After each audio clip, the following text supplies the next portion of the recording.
Baiklah, Assalamualaikum warahmatullahi wabarakatuh. Perkenalkan, nama saya Khairani Fauziah dengan NIM 2101134880 dari jurusan Ilmu Komunikasi FISIP angkatan 2021 di Universitas Riau. Nah, di sini saya akan menjelaskan dengan ringkas suatu materi dari Ilmu Komunikasi Interpersonal mengenai persepsi interpersonal. Ini nih yang bakalan kita bahas.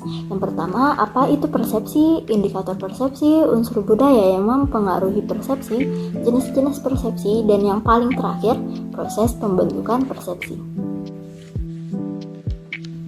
Persepsi itu berasal dari bahasa Latin perceptio dan percepio yang berarti menerima, mengumpulkan, dan memperhatikan sesuatu dengan akal sehat. Terus apa itu persepsi? Nah, persepsi adalah kesan yang diterima oleh seorang individu lalu dianalisis, ditafsirkan, dan dievaluasi melalui panca indera untuk memberikan makna bagi individu tersebut. Persepsi ini tuh mengarah pada proses ngedapetin informasi khusus tentang suatu hal yang ada pada titik waktu tertentu, termasuk aspek kognitif. Persepsi melibatkan interpretasi suatu objek dari sudut pandang seseorang yang berdampak pada pembentukan kepribadiannya. Persepsi ini sangat dipengaruhi oleh berbagai keadaan, termasuk pertimbangan situasional, keinginan, dan situasi emosional individu itu sendiri. Nah, dapat dipahami dari penjelasan mengenai persepsi sebelumnya. Persepsi interpersonal adalah pengambilan kesimpulan tentang orang lain dari stimuli yang sampai kepada kita, betapapun tidak lengkapnya informasi yang kita terima. Baiklah, setelah mengetahui apa itu persepsi, next kita bahas apa saja indikator persepsi itu. Indikator persepsi menurut Bimo Waligito meliputi yang pertama, penyerapan terhadap rangsangan objek luar seseorang. Awalnya itu kan rangsangan diterima oleh panca indera. Nah, dari hasil penerimaan itulah didapetin gambaran dalam otak kita. Gambaran tersebut bisa tunggal atau jamak, tergantung apa tujuan yang kita lihat. Semua gambaran baik yang sudah berlalu maupun yang baru dikumpulkan menjadi satu di dalam otak kita. Nah, yang kedua itu ada pemahaman.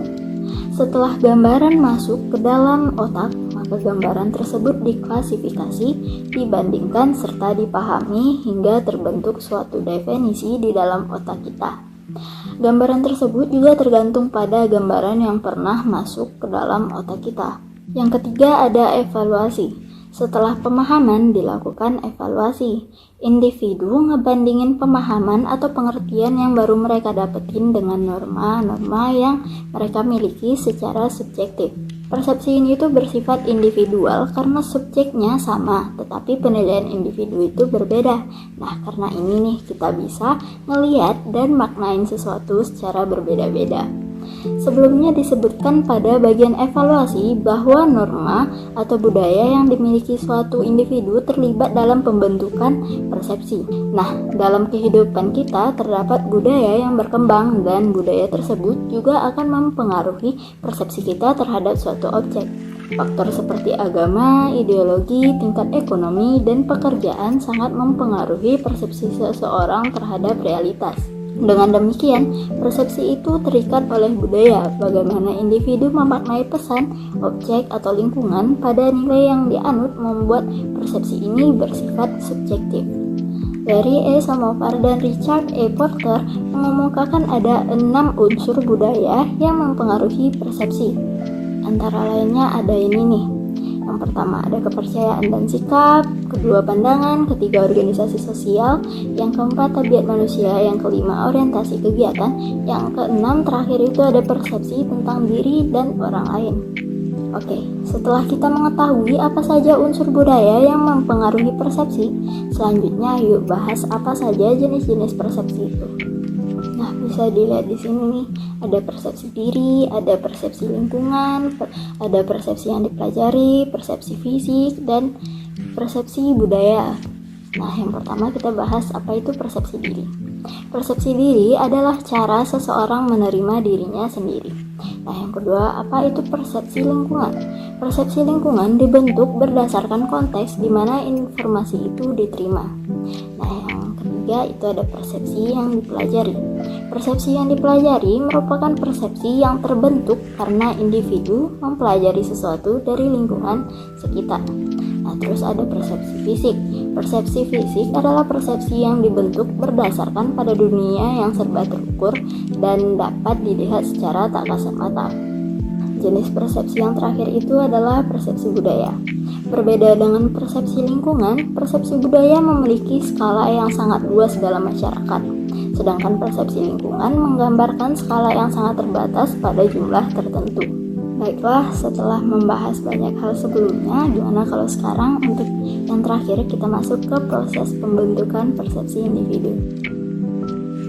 Nah, proses yang pertama itu stimulus.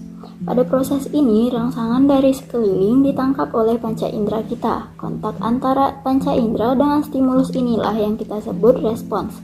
Dan di saat inilah terjadi proses stimulasi.